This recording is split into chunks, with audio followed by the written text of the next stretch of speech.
La aplasia medular se caracteriza por la pérdida de células madres hematopoyéticas. Las células madres hematopoyéticas cumplen funciones muy importantes.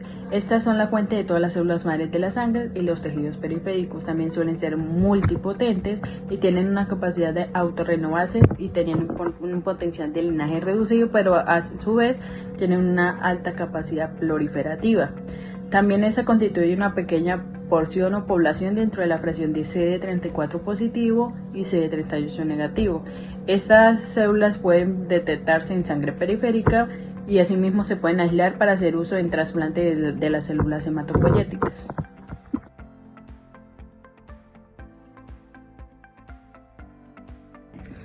Bueno, los factores desencadenantes o de riesgo que tienden a llevar a una aplasia medular son las radiaciones ionizantes, las que contienen benceno o las radiaciones producidas por la quimioterapia. También están los fármacos idiosincráticos, los cuales son el cloranfenicol, las sulfonamidas, las sales de oro o los anticonvulsionantes. En virus está el virus de la hepatitis C, el parvovirus B19 o enfermedades autoinmunes. En congénitas, la anemia y la Fanconi y la disqueratosis congénitas pueden llegar a causar aplasia medular.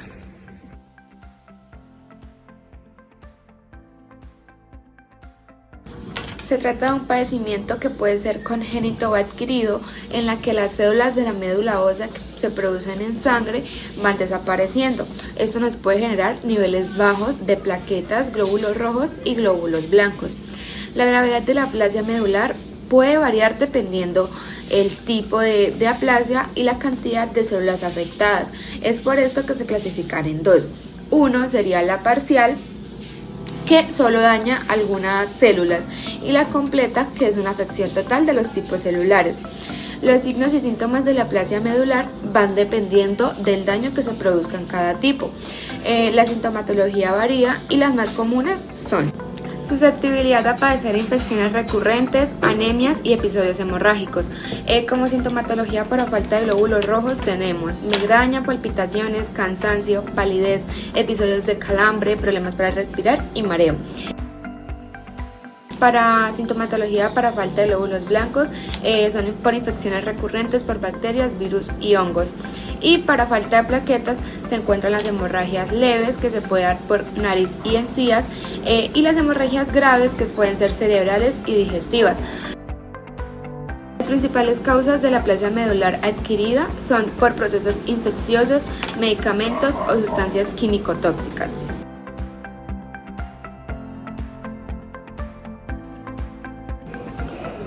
Dentro de los métodos diagnósticos de la aplasia medular, el diagnóstico es de exclusión. Se debe descartar falla medular congénita, síndrome mielodisplástico, hipoplástico y hemoglobinuria paroxística nocturna. Alrededor del 40 y 50% de los pacientes con anemia plástica presentan en el diagnóstico pequeños clones hematopoyéticos con ausencia de glicosil fosfatidilinositol. Además, también la médula ósea grasa sigue siendo una característica diagnóstica básica de la anemia plástica.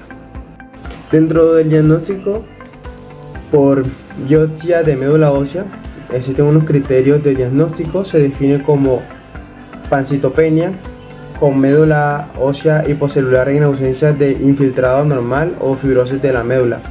Como tal, no se requiere una duración de las citopenias para establecer un diagnóstico de la anemia aplástica. En todos los niños con anemia plástica se sugieren pruebas para identificar anomalías genéticas hereditarias.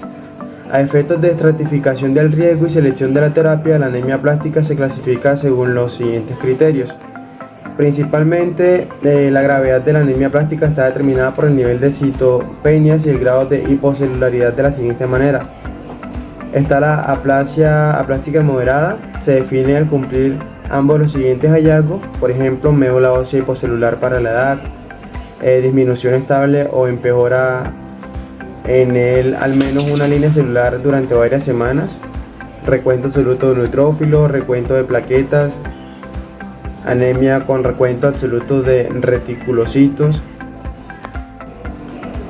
Dentro de los métodos diagnósticos de la aplasia medular, el diagnóstico es de exclusión. Se debe descartar falla medular congénita, síndrome mielodisplástico, hipoplástico y hemoglobinuria paroxística nocturna.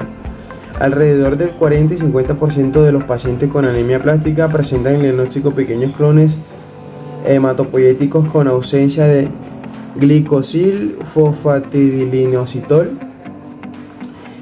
Además, también la médula ósea grasa sigue siendo una característica diagnóstica básica de la anemia plástica.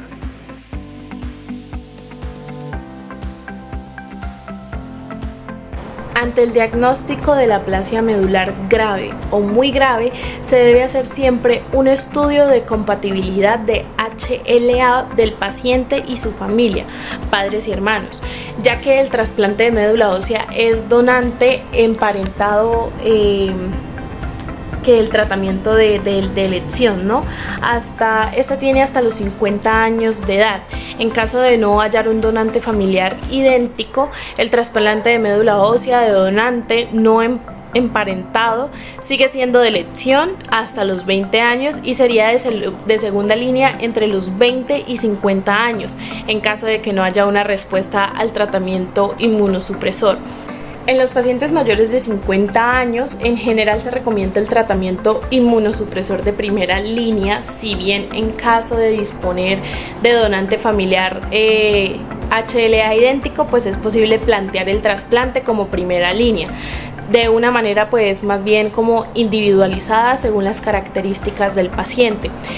Respecto al tratamiento inmunosupresor que se ofrece en los pacientes que no van a trasplante como primera línea por ser mayores o no disponer de un donante HLA familiar compatible, se basará en la administración de globulina antimocítica ATG asociada a ciclosporina A. El ATG se debe administrar siempre ingresando, ya que el paciente necesita de un acceso venoso central para recibirlo y son frecuentes las reacciones a la infusión. ¿Qué me refiero a frecuentes? Como fiebre, escalofríos, hipotensión, etcétera, por lo que la infusión se alarga frecuentemente durante 6 horas como mínimo. Bien, respecto a todo esto que hemos dicho, nos generan una duda. ¿Qué pronóstico tienen los pacientes de aplasia medular? Esta respuesta pues se puede decir que el pronóstico a largo plazo pues depende de la severidad de la aplasia, la edad del paciente, la precocidad en el inicio del tratamiento inmunosupresor y la disponibilidad de un donante compatible, familiar o no familiar. 2/3 de los pacientes con tratamiento inmunosupresor se curan en 1 o 2 ciclos de inicio de tratamiento. Con el trasplante de la médula ósea, la probabilidad de curación oscila entre un 70 y un 95% de los trasplantes de hermanos compatibles y el 70 al 85% de los donantes no emparentados.